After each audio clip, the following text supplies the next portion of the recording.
নমস্কার, আমি শুভ। পেজচক্রের আরও একটি নতুন এপিসোডে সকলকে স্বাগত জানাচ্ছি।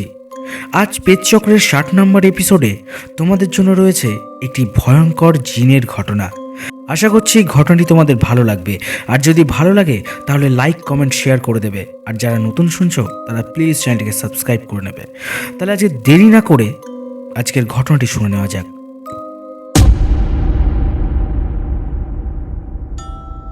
সময়টা ছিল 1990 সালের দিকে।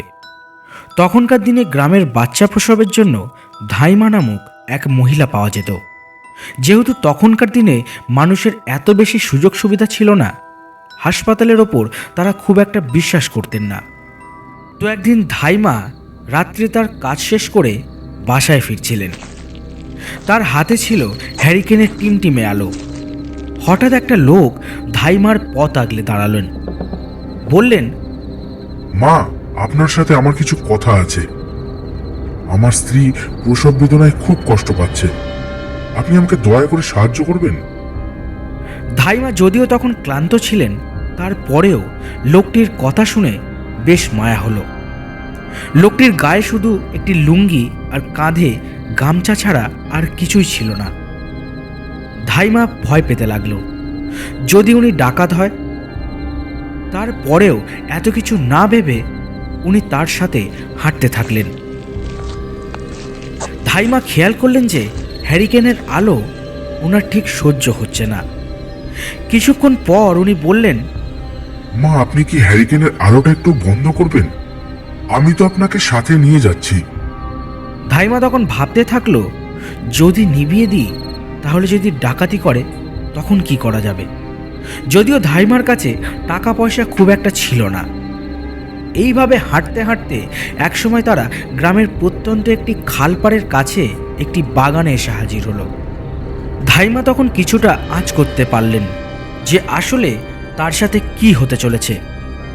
তিনি ভাবতে থাকলেন, এতদিন সে ভূত প্রেতের কথা শুনেছে, আজ কি তাদের হাতেই তাকে জীবনটা দিতে হবে? তবু তিনি সাহস রেখে বলেন, আপনি আমাকে কোথায় নিয়ে এলেন? ধাইমা খেয়াল করতে থাকলেন যে লোকটির আকৃতি বেশ কিছুটা পরিবর্তন হয়েছে। অনেকটা বানরের মতন আকৃতি, গায়ে অসংখ্য পশম, দুই চোখ যেন কেমন জলজল করছে।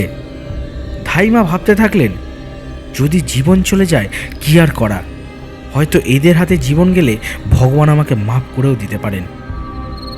আগে বলা হয়নি, ধাইমা সনাতন ধর্মের ছিল।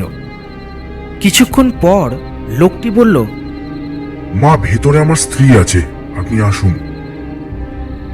এই কথা বলে লোকটি একটি ঝুপড়ির ভেতরে ঢুকে গেল। ধাইমাও ওনার পেছনে পেছনে ঝুপড়িটির ভেতরে ঢুকে গেল। ভেতরে যাওয়ার পর ভেতর থেকে অসম্ভব রকমের পচা গন্ধ আসতে লাগলো, ঠিক যেন পচা মাছের গন্ধ। ওনার বমি আসতে লাগলো, কিন্তু ভূতের কথা ভেবে উনি ঠিক বমিটা চেপে রাখলেন। কিছুক্ষণ পর একটা কোণে দেখলেন ঠিক ওই লোকটির মতন বানরের আকৃতির ওনার স্ত্রী প্রসব বেদনায় ছটপট করছে।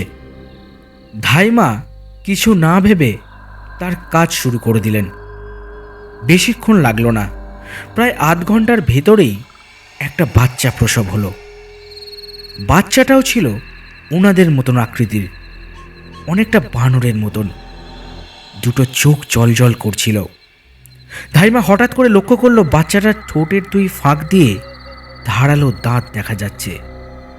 বাচ্চাটার আকৃতি কিছুটা পরিবর্তন হলো, সেটাও বুঝতে পারলেন। বাচ্চাটার বাবা হঠাৎ করে ধাইমাকে বলল, আপনি আমাদের অনেক উপকার করছেন, কিন্তু আমি আপনাকে এইখান থেকে যেতে দিতে পারবো না, কারণ আপনি আমাদের আসল ঠিকানা জেনে গেছেন। এখন যদি আপনাকে এখান থেকে যেতে দিই তাহলে আপনি পরে হয়তো অনেক লোকজন নিয়ে এসে আমাদের এখান থেকে তাড়িয়ে দেবেন। সেটা আমি কখনো হতে দিতে পারি না, তাই আমি আপনাকে যেতে দেব না। এই কথা শুনে ধাইমা প্রচণ্ড পরিমাণে চিৎকার চেঁচামেচি শুরু করে দেয়। কিন্তু এই শুনশান বাগানে তার কথা শোনার মতন কেউ ছিল না। কিন্তু ভাগ্যক্রমে সেই দিন রাতে কয়েকজন হুজুর সেই বাগানের রাস্তা দিয়ে বাড়ি ফিরছিলেন। তারা হঠাৎ করে একটি মহিলার কণ্ঠ শুনতে পায়।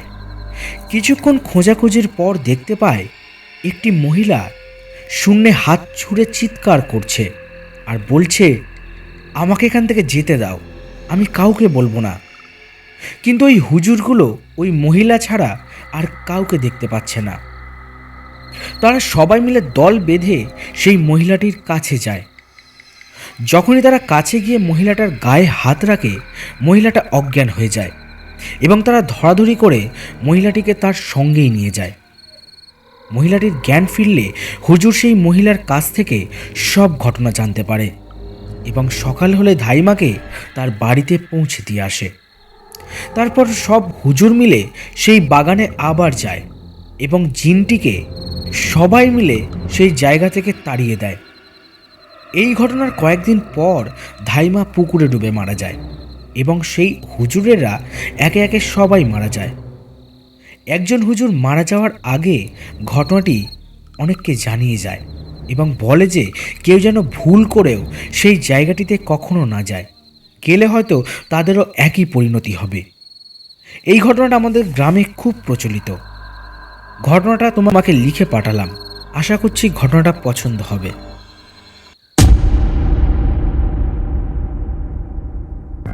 তাহলে কেমন লাগলো আজকের ঘটনাটা? আশা করছি আজকের ঘটনাটা তোমাদের খুব ভালো লেগেছে। আর যদি ভালো লেগে থাকে তাহলে এতক্ষণ হয়তো লাইক করে দিয়েছো, কমেন্ট করে দিয়েছো, বন্ধু বান্ধব আত্মীয় স্বজনদের সঙ্গে ঘটনাটাকে শেয়ার করে দিয়েছো।